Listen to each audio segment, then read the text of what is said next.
What is going on, y'all? Welcome to another video breakdown. We're going to look at a package from Turkey on the earthquake, and let's jump right in.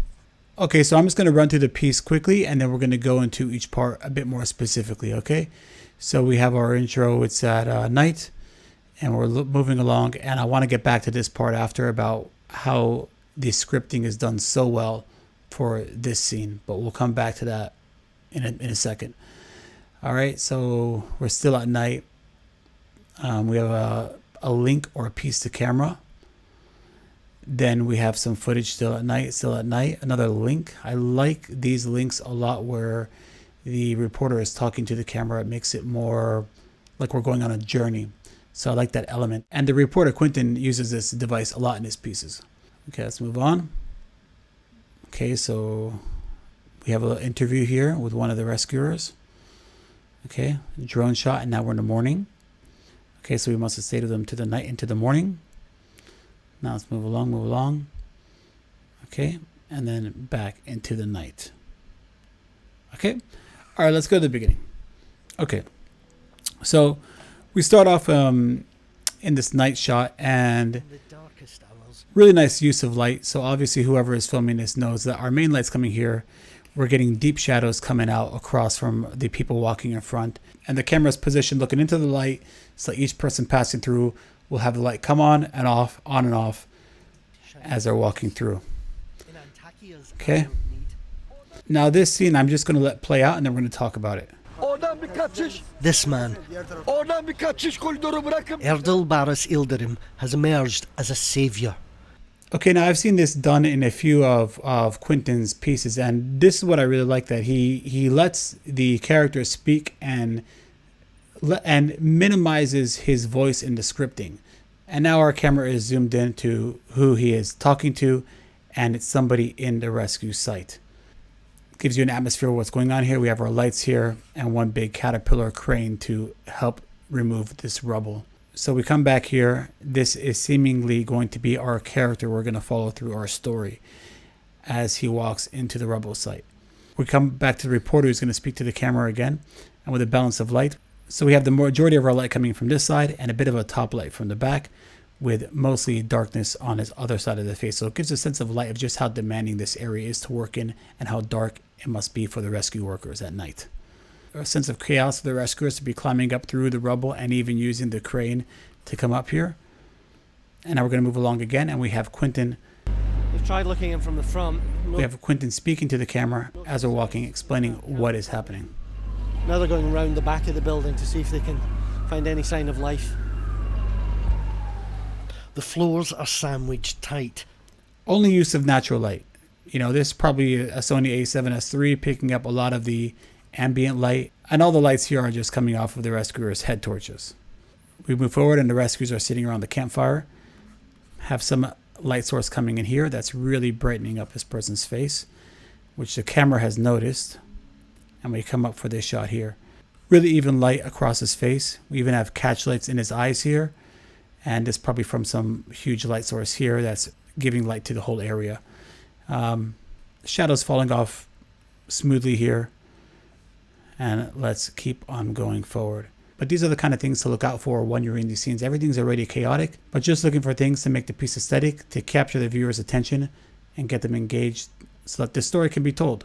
That's the point of these news packages. So the story to be told to the public, and keep it visual so people stay engaged. Okay, we're talking around the campfire here. We have a setup shot introducing our character again, and a impromptu interview with our character. And I really like how Quentin gives a space for this man to speak. So much people wait us. We heard or near here, but we not stop here. How do you feel about what's happened to your country?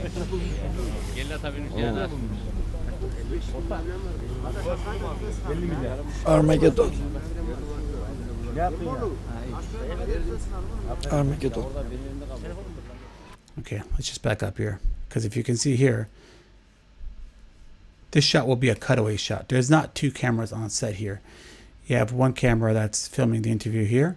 And probably after this, whoever's filming, say, hold on, stay right there. I need to catch a cutaway because I want to throw that question in and I need an edit shot. So we'll come back over to the side again, have them continue talking, and you have an edit shot to work within the film. Okay. We come out of that into daytime. A drone shot showing the destruction of the city. There's full buildings collapsed all over the place here. Let's move forward. So this is a good example of showing and not telling. Already you can see here from even rescue workers who have been working this whole scene that they're wearing masks. And they're wearing masks because of the decomposing bodies and the smell that gives off. You can see even the stress in the eyes of this rescue worker here. Now, this is the third time in this piece Quentin is going to throw his thoughts to the camera. I think this is a great storytelling device. A lot of times in news packages, you'll see a more composed and rehearsed, what we call piece to camera, talking to the camera. But I think this is making it feel a bit more authentic, and I can relate more when I'm just having these, not I want to say informal, but more conversational explanations from the reporter to the camera throughout the piece, guiding me along the journey with him. There's no one. But there is the overpowering smell of dead bodies. In the second and the third day after the earthquake, they were finding a lot of people. Hardly finding anyone now, almost no one. This is moving from the rescue phase to a recovery phase. It's very unlikely that they're going to find more survivors in this location. Now I want to talk about this shot here, because regardless if you're in indoor light or in your outside light, always being aware of where the light source is coming from. You know, if Quentin is over here by 1 or 2 meters, he's in the shade, and you have a really hot background here. So we want to bring him to have the levels on his face exposed to a similar exposure of the background here. So we have a light section, shadow, we got light, and we have shadow. That's great composition of framing, and this is something to be thinking about even in the most distressing environment. And I stress the composition, the shot composition and aesthetic nature of shots, only because viewers' attention today is so short. So to be able to keep them engaged and keep their eye interested in the shot will give them a chance to hear the story of people who are suffering on the ground. And that is the importance of why we're looking at every shot in detail. And this is even a good way to be shooting if you had been using artificial lights inside. You have the light coming off here, filling in his face, and even having a little bit of sun on the opposite side of his cheek. Just good to be aware of where your light is coming from at all times. Okay, let's move along. And we come to our protagonist of the story again, and we have one more interview with him and how they're feeling after 4 hours of sleep back on the rescue site, because now time is critical. Anybody who's under this rubble for so long, they need to get them out now. So once again, the camera has done the same thing. We've created a wide shot to create that edit between our pieces. And you can even see this is giving us information. Look, we have somebody even sleeping here. They must be exhausted because these rescue workers are working day and night all the time. So we have somebody here who's just trying to get another hour of sleep before they're going to go through a full day of rescue work again. Let's move forward. We have an emotional moment here. More destruction of looking at what the buildings look like. An emotional moment. Now, obviously, if they wanted privacy, that would be respected. Certainly at a place like BBC, and I hope at every media outlet. And they would not be in the story. And now we end back at night, going through the rubble and finishing our shot on our protagonist here. All right, that's it for this news breakdown. I want to send my condolences again to any family or anyone who lost loved ones in this earthquake in Turkey and Syria. Hopefully the news, by being there, can bring more attention and bring more aid and help to get people out faster. Thank you for watching, and I'll see you in the next one.